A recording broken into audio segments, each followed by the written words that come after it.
I'm Jim Scullion. I'm the CEO of Bunchball. Historically, founders usually don't want to move aside, okay? They want to run the company.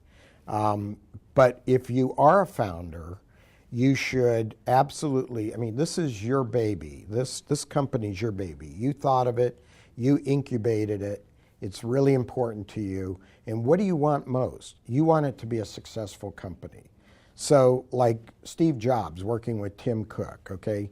They made a great team. Steve Jobs being the visionary, Tim Cook being the operating guy that ran the day-to-day operations, okay?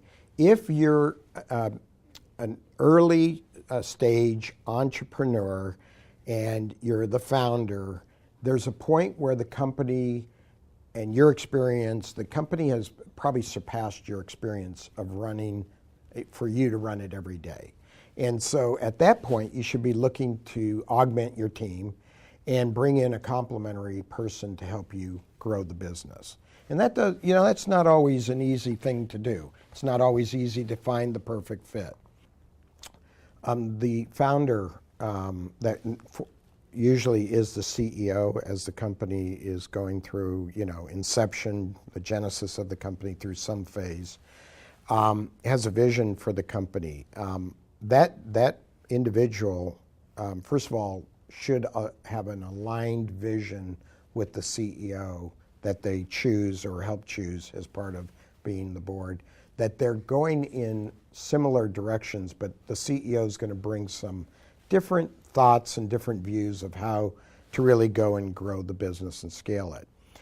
The founder really needs to really understand and accept what is the best role for them in the company that can help the company be successful. A lot of times, an example in Bunchball with Rajat Paharia, who's just brilliant visionary and the pioneer of gamification, is that Rajat knows that he is a product visionary. He's a great spokesperson for the company. He's an absolute great evangelist for gamification and for Bunchball. He is a really great face for the company. And so he and I sat down and discussed, what does he want to do? What role does he want to play? He says, Jim, I want you to go run the day-to-day operations of this business and do what you do best. And let me go do what I do best.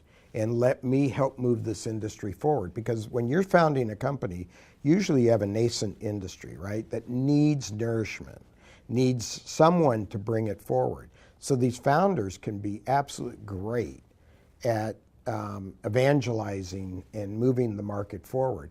And if that individual can accept that and set aside that they're not running the company day to day, but they're doing the best thing for the company and what they like to do, and they have to like it. And if they do like it, they're going to be just fantastic at it, and then it becomes a partnership. I'll be quite blunt, and Please do. Don't CEOs a lot of times say, I don't want the founder involved, okay?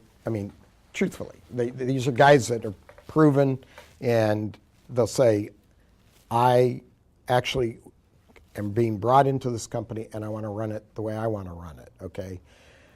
The ones that can absolutely, the ones that are, I think, very experienced, very confident, will say there's a role for the founder. So what the CEO needs to do is really understand and get to know the founder and say, this is how we can complement each other to move this company forward. And we need to be in sync and we need to cooperate. And the fact is, I'll take the shoulder, I'll take all the pressure that comes with running the company and delivering the results, and you need to go do whatever you do best to complement what I'm doing. And so what a CEO should do is describe what the founder's role should be and see if it's a fit. And sometimes it is, and sometimes it's not. So fortunately, you're speaking to someone that has worked with now 4 founders, and we figured out how the roles will play out, and no founder has left. They have stayed with me, and most of the time we have a great exit together. So the CEO needs to make sure that they can really leverage the strength of that founder, because the founder has some real personality in this new market that they're going after. They've been the pioneer. They've been the thought leader. Leverage that.